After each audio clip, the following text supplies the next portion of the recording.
So the topic of discussion today is malware decoded.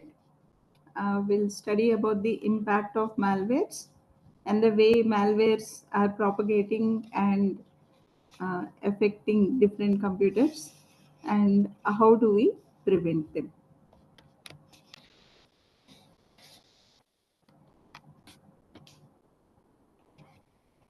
So malware, as most of you must be knowing, is in short for malicious software. It refers to any software intentionally designed to cause damage to or disrupt a company's or an organization's activities, or to gain unauthorized access to sensitive data, say like in health services. Patient data is quite sensitive. So somebody might try to gain unauthorized access to such data, or unauthorized access to a network or a device. Normally, uh, these malicious softwares, they are developed and used by cyber criminals for harmful purposes, mostly for stealing data. This data could be financial credentials or admin related credentials, or the data itself. Sometimes corrupting the files or wiping off the hard disk, or silently spying on the user's communication or the digital data, or many cases even hijacking the systems. So the latest report by DSCI, uh, what does it say? India faces 370 million malware attacks in 2024, mostly in healthcare and hospitality. So, as per Data Security Council of India's report, 702 detections on the average per minute are found. Okay, that means that tells you the scale and how impactful they are on the country's user data. So, how big is the data? So, what we see on the surface in the websites, through Google or through Wikipedia search or the Bing search or other search engines, is just 4% of the world's data. But most of the other data is either available in the deep web or on the dark web. So, deep web accounts for 90% of the data, and it mostly consists of medical records, legal documents, scientific reports of organizations, R&D work, then subscription information like Amazon or Netflix subscriptions, then lot of academic information, a lot of databases, financial records, government data files and databases. All of these, they sit besides the username and password. So you cannot directly search them as you search in Google for specific information.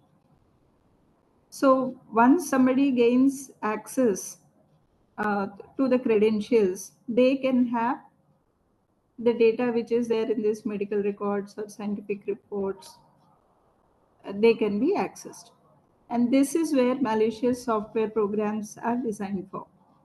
So those malwares are somehow sent to the individuals or people who are key persons for managing the data or the networks. Their credentials they're somehow targeted.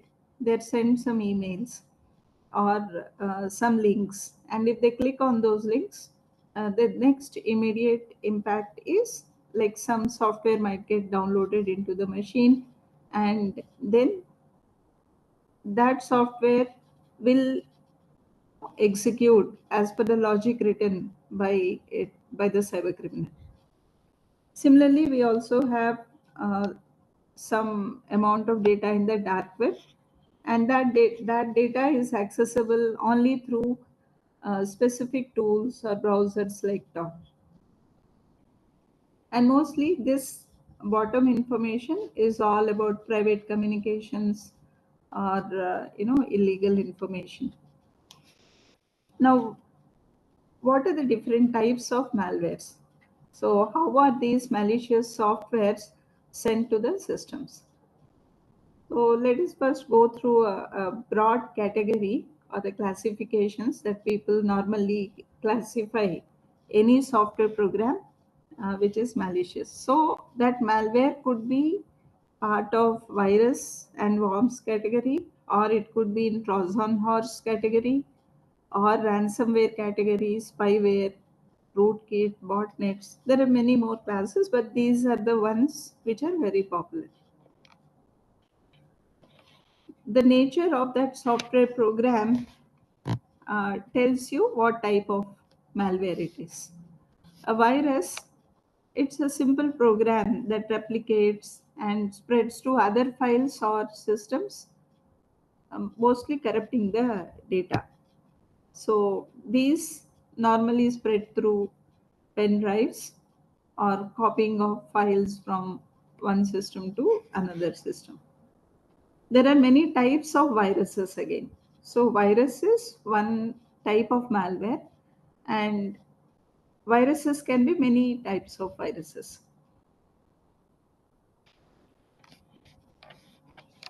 So a virus can have different phases. Like if you're not executing the file that is infected with a virus, then it is in the dormant phase. Virus is idle.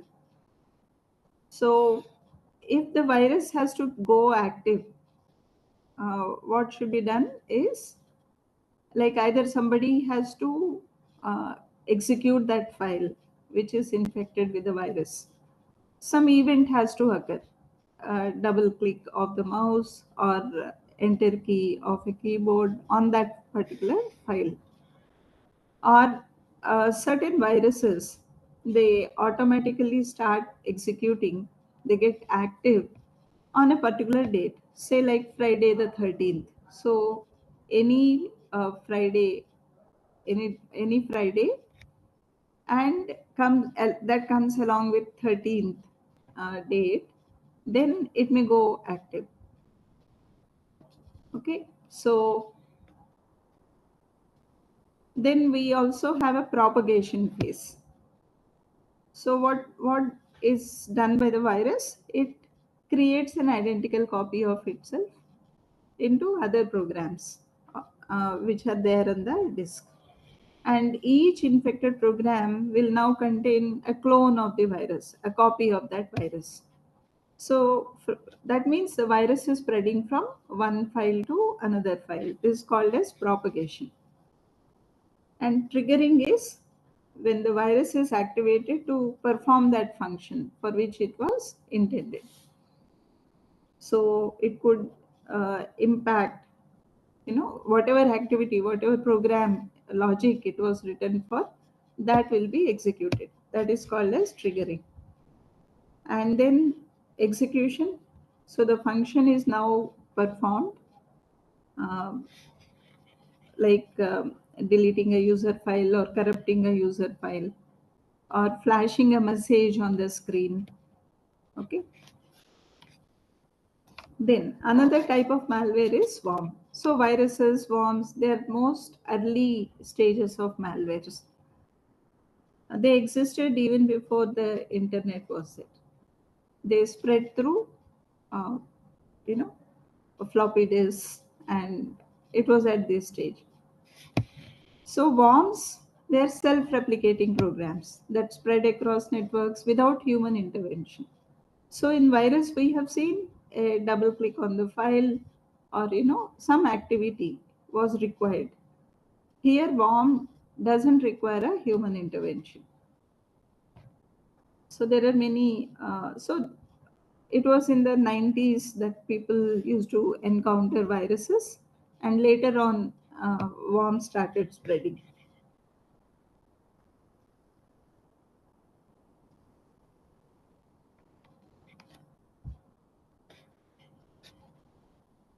So virus always requires some host program, and it replicates by infecting the files.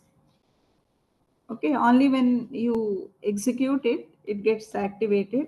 That means virus depends on the user's actions. The files may go corrupted, or the system sometimes gets corrupted, and normally the propagation is through infected files. Whereas worms, they don't require human intervention, they self replicate. And virus is from one file to another file, the propagation is in that mode. But worm, it spreads over networks from one computer to another computer and to another network. And it can sometimes cause network congestion.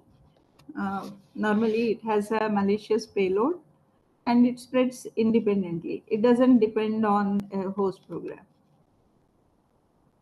Then we have another kind of malware called as Trojan horse. So it looks like a legitimate program, a useful program, and people might install it. But once it gets installed, it starts its activity. So, like spying on the users or creating backdoors. Uh, so that means it comes. So somebody sends you a link, and we click on it. We install the program, but along with that program, there is a malware in it, a malicious program written in it. So, like this is Emotet, okay, released in 2014. This is the world's most dangerous malware, Emotet, and it has impacted a lot of systems when it got released. So, it's one of the most professional and long lasting cybercrime services uh, known till that time. And it is a banking Trojan. Okay, so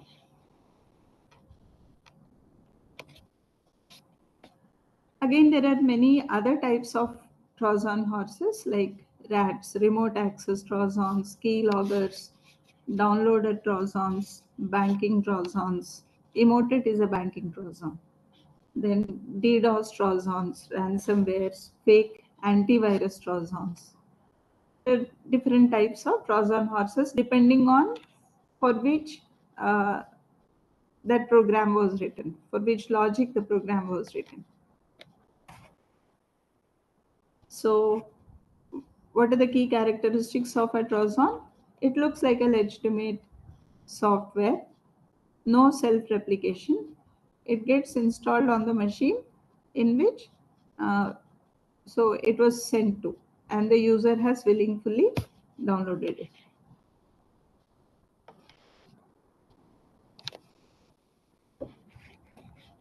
So let us look at the ransomware type malware. Ransom, as the name suggests, is all about money. It encrypts victims' files and locks the system out. Okay, so now the victim will not be able to access his own data because it is totally encrypted or logged out. So once the attack is successful, uh, ransom is demanded from the victim, usually in cryptocurrency. And now, once the decryption key is received after paying money, the victim can get the access to the system data.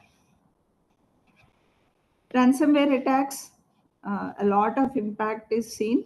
So, one could be data loss. The second one could be financially, you will be required to pay some money. And also, the organization which has lost the data, okay, that damages the reputation of the individuals or the organizations. There are again many types of ransomwares, crypto ransomwares, locker ransomwares. Scarewares, leakwares. Okay. So the difference is the way the programs are written. So in crypto ransomware, the data is encrypted and it is held out until the ransom is paid, the money is paid. In locker ransomware, it locks user out and then demands the ransom. Then scarewares, they block the use until you pay, and then the virus is removed. So like this. And leakware is like they hold the data, and if you don't pay the money, they threaten that they would leak the data to the public. This one typical example of a ransomware, WannaCry ransomware. So when WannaCry ransomware infects a computer, you may get a screen like this. And what does this screen say? Your important files are encrypted. Many of your documents, photos, videos, databases, and other files are no longer accessible because they have been encrypted. And maybe you're busy looking for a way to recover your files. So, what do they ask for? So, they say uh, you can decrypt some of your files for free, but if you want to decrypt all your files, you need to pay. And how do you pay? So they give the instructions here: pay so many bitcoins, and the address is given out here. Send $300 worth of bitcoins to this address. So it's totally anonymous. And the ransomwares, the numbers have been increasing gradually. Like most of the firewall companies, they started publishing the reports, and there is a huge increase. Like mostly from the COVID year, uh, it has increased a lot.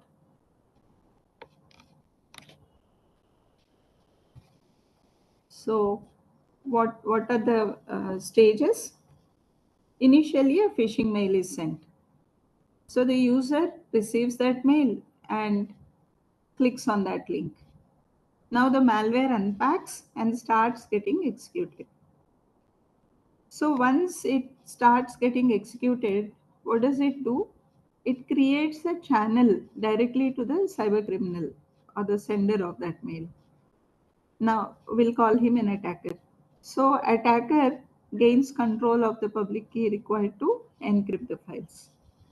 And the files get encrypted and the user gets ransomware screen. Now the attacker demands money from the user.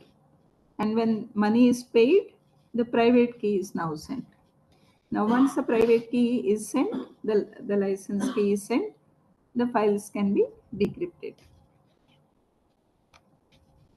Like for instance, one of the biggest ransomware attacks is this uh, Colonial Pipeline, which is an American oil pipeline system that originates in Houston and carries gasoline and jet fuel mainly to different parts of United States. It suffered a ransomware cyber attack, and it has impacted computerized equipment managing that pipeline.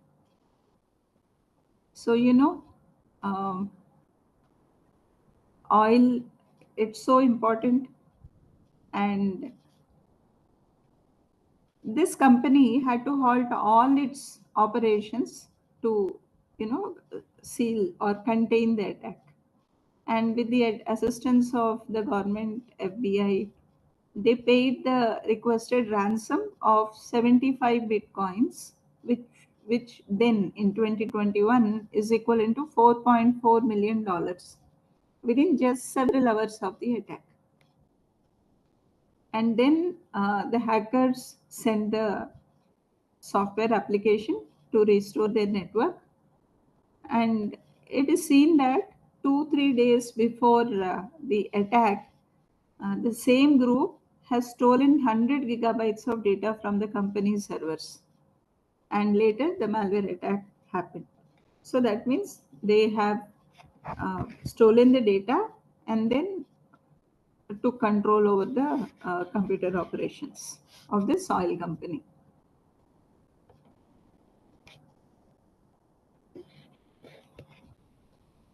What are the key characteristics? One is encryption, two is the payment deadline, and the cyber criminal is maintains full anonymity, and data is carried away, and there is a threat that the data would be destroyed, and there is no guarantee of decryption. So this is the most recent report. uh, India is the second highest target for ransomware attacks in the Asia Pacific, and most of the top three targets, they are manufacturing companies, telecoms, and technology sectors. And what are the ransomware families which are popular in India? So one is Logbit. It accounts for nearly 23.33% of the attacks. And then Lian, 16.67%. Black Cat is 11%, 8base is 10%, Malox. So these are the ransomwares that circulate in India the most as per the Asia Pacific report. So Logbit is a dominant player both in India and globally, and others like Dark Angels and all uh, are also growing their percentage share of attacks. And as of now, ransomware as a service is becoming very popular. So we have been talking about infrastructure as a service, software as a service. Okay, but ransomware as a service is getting popular, and AI driven strategies are making them even more complicated. So this is the logbit screen. Okay, and the instructions are as given below. The other category is spyware. It is a type of malware designed to secretly gather information from a computer or device without the user's knowledge or consent. What does it do? It monitors the user's activities, collects sensitive data such as personal details, login credentials, browsing habits, and many more, and then sends all this information to a remote attacker. So these spywares can be used for identity theft, fraud, espionage. Okay, there are many types of spywares like keyloggers, tracking cookies, many more, password stealers, banking Trojan malwares, browser hijackers. Let me show you a small educational demo on how a computer, uh, like my system, is configured as a host for a website. Okay, and a victim is sent a link, a phishing link through a social engineering attack. And when somebody clicks on that link in the mobile, okay, the malicious mobile app will get downloaded in that mobile. And once the application starts running, a connection gets established to the host, and then uh, the attacker now has control over the mobile phone and can actually uh, transfer the call log data, SMS data, and do other settings on the phone as well. So this is a simple educational demo uh, which we normally use for our students. So just uh, creating a payload using Metasploit.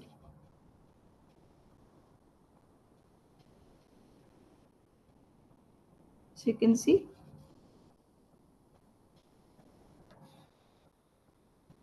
So we are downloading the APK file into an Android mobile. We have taken an old phone,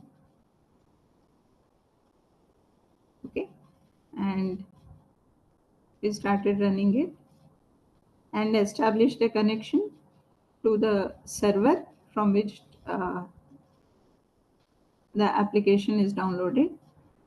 And now dump SMS. You can see the command fetching 757 SMS messages. Put them all of them in .text file. Then dump the call log.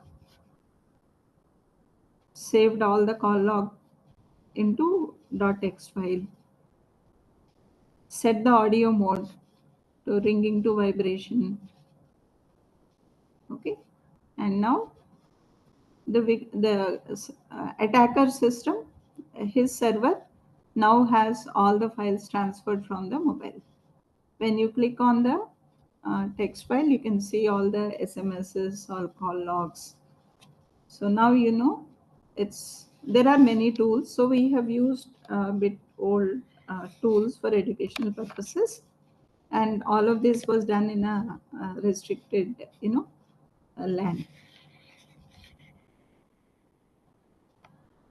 So what are the key characteristics of this spyware? You have seen like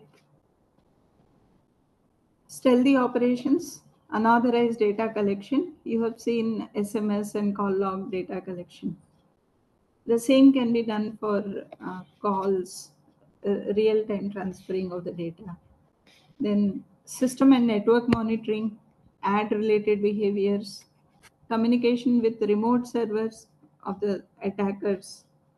So whatever happens in your phone, that data can be communicated to a remote server. And sometimes your resources, your computing and memory can be used up by their programs.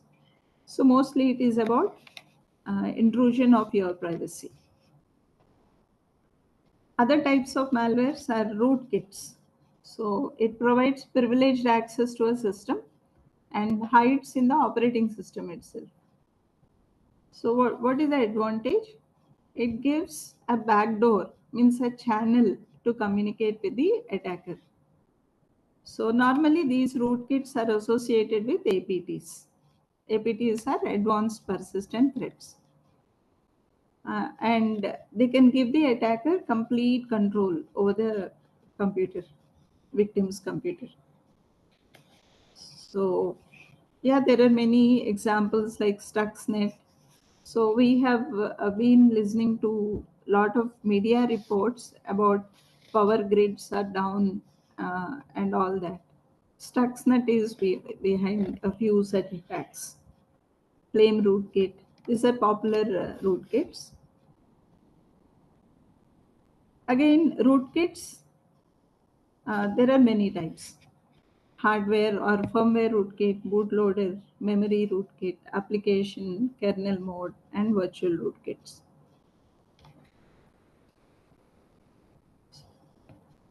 So mostly it is all about stealth. So they come in disguise and they get the privilege escalation. So they start through one program which has a guest or lowest level of privilege, and then they get the privileges escalated and then gain access to the sensitive data.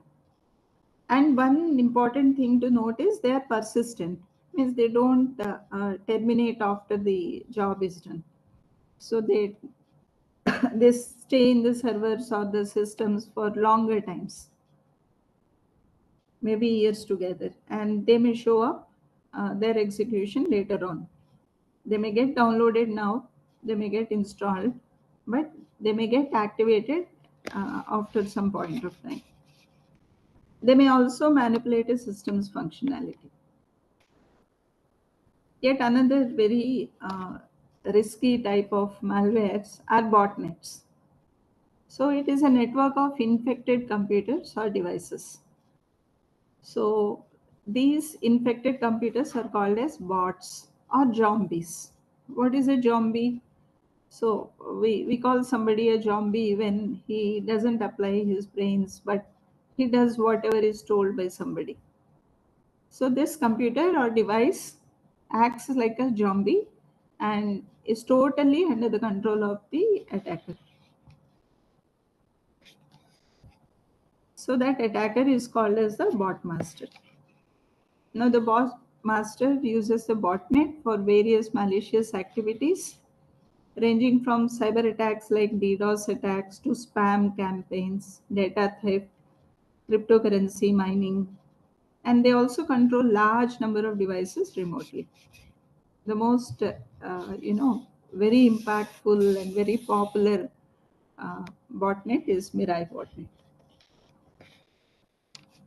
So these botnets can be used for DDoS attacks, cryptojacking, phishing, account takeover.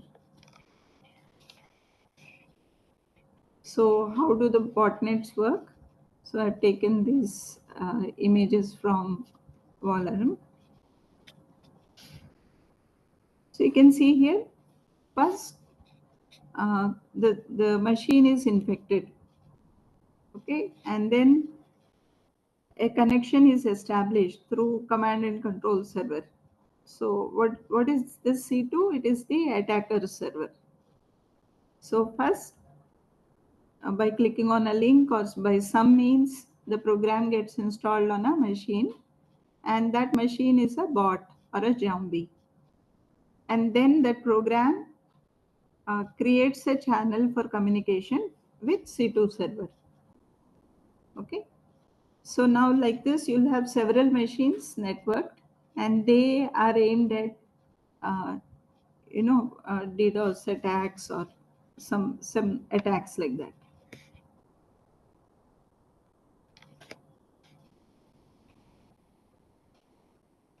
What are the key characteristics of botnets?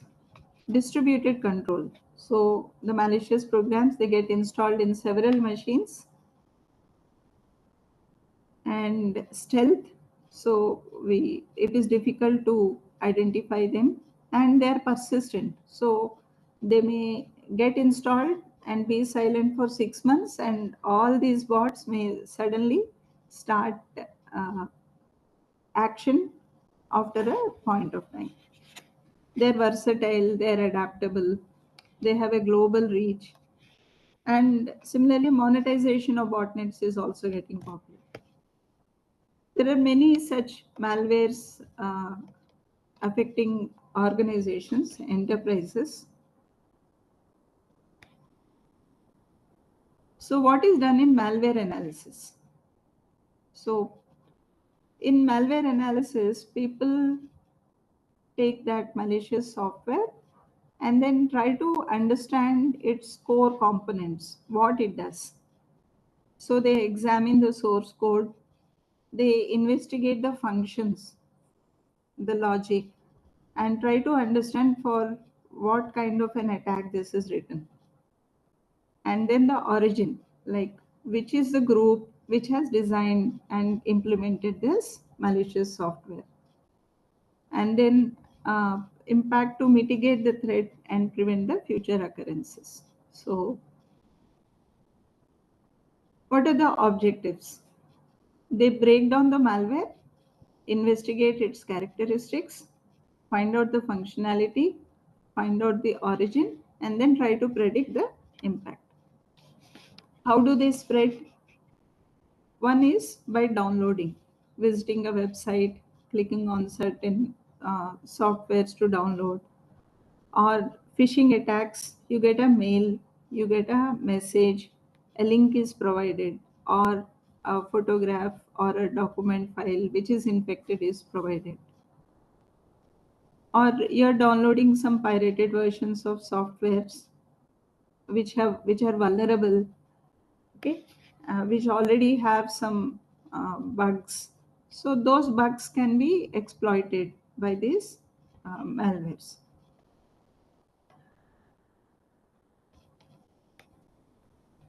How do you know a system is infected? The system performance might get very slow, and sometimes you can't access the control panel. the system may suddenly crash, or strange pop-up windows and messages keep popping up in your mobile device or on the system computer. And even if you're not doing anything, there is some unusually high network activity. So something might be getting processed in the background.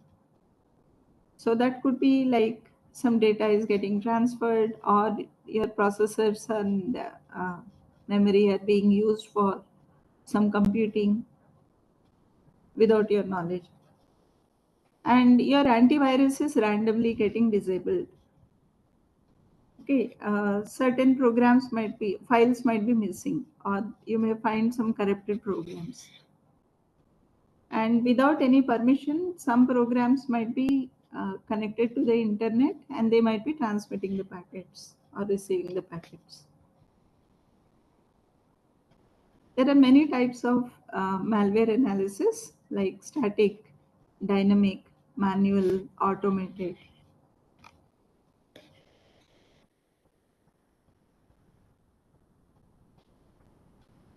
Yeah. So there are many malware detection techniques, signature based detection, dynamic analysis, static analysis, using machine learning techniques. Checksumming means finding out the hash code and then comparing that number with existing database, and something like that. So one typical example could be this.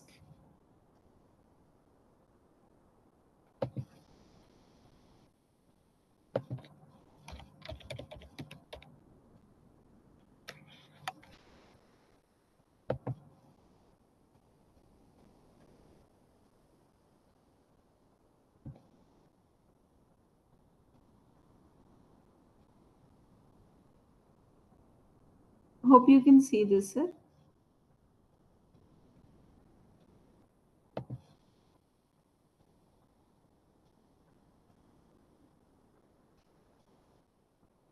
Can you see the virus total screen, sir?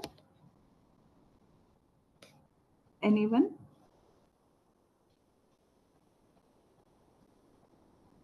Okay. So you can see here. Uh, so there's one simple tool. You can use your own antivirus packages. They may detect the malware. Or one other thing could be like you want to download some software. You can upload that software exe file to this before installing in your computer. So it will be telling you whether it is infected program or not. Like for instance,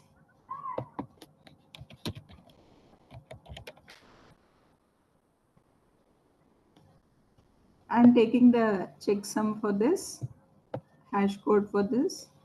So this is a malware uh, example. Okay. So this is the ID of one of the malwares. So how can you find this? One thing could be like if you have a file, you can generate a hash of it, and then the hash will look like this. That ID will look like this. You can copy that to this text box, and then click on enter, and you can see all of these companies: Avast, Avira, Bitdefender, ClamAV, okay, Kaspersky, McAfee, all of them have marked this ID as suspicious, ransomware, WannaCryptor, Trojan, all of them. You can see, right? So 64 security vendors, you can see the number here, flag this file as malicious. So before installing or before using that PDF or .exe, you can upload here and check. That is the simplest thing. Or you can have your antivirus software which is installed in your machine. Let it scan this file and then look at the report it generates. You can also examine. So this is like static analysis. You can examine its behavior. You can see here. you can see here. So it tells you malware and ransom. Okay. Uh, so it tells you like shared modules, link function at runtime on Windows. So it tells you the program executable and lot of details like this. Let us not get into the details. So Jagdish Garu has warned me not to go beyond a point in No, no, it's okay. Well, no problem. things. No. Yeah. Thank you. So persistence. So it can create or modify a system process, and yeah, and it can do privilege escalation. Okay, so these are all different things this malware can. So you get into the details and then like you can examine looking at all the data that is provided.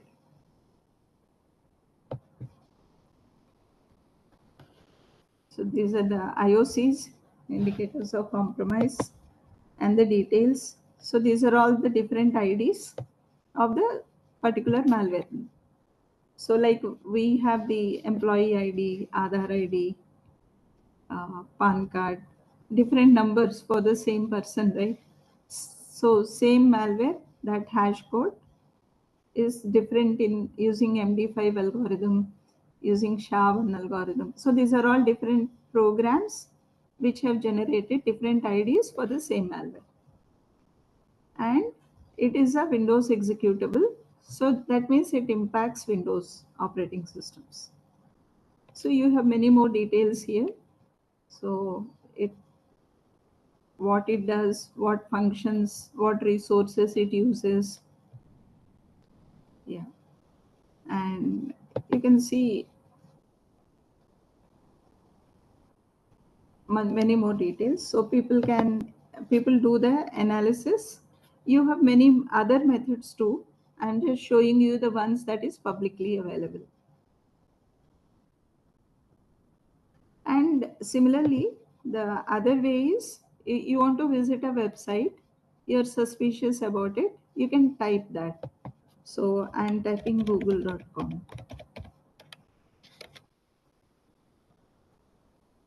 So it says all these security vendors say this is clean. You can visit that. You can also type a suspicious website and URL, and they tell you whether to proceed or not. And another way is you can upload the file. Click on this file and then upload the exe file or software which you want to examine. Your PDF file, Word document, or JPG image. So whichever file you're suspicious about, you can upload using this.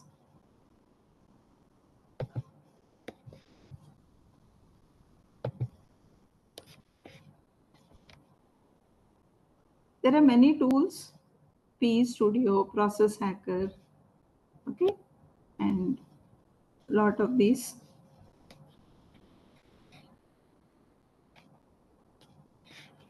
So normally you look at different processes that are running in the system, and okay, you can examine each of these files. So these are the different tools. You can load any exe file and then investigate on it. So you need to first detect, find out what it does, confirm it, and then either contain it or remove the malware from the file.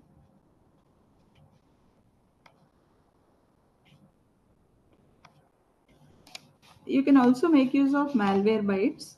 So certain functions are free to use, but otherwise there are subscriptions too. Then you also have adware removal tools. Then lot of programs available on the internet. How do you protect? So awareness programs among individuals in your family, friends, circles, or in your organization, you might want to educate the employees. and check vulnerabilities in the softwares that are installed in your machines, servers, individual desktops, or mobile devices. Okay. You keep the softwares up to date, and if the data is important, keep taking the backups every now and then. Avoid malwares. Okay, have antivirus softwares in your machines, and then keep scanning every now and then. Keep it up to date. Okay, and sandboxing and all. There are different techniques, and have firewalls in your organizations. There are many softwares which are popular, and thank you.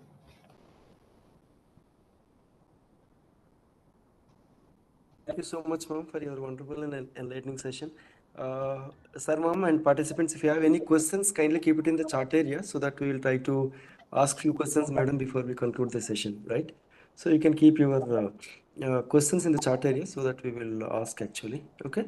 And as I told you, okay. So all our appreciations only, madam. As of now, there are no questions. Yes. All are in Jan first mode. Yes, ma'am. Yes, ma'am.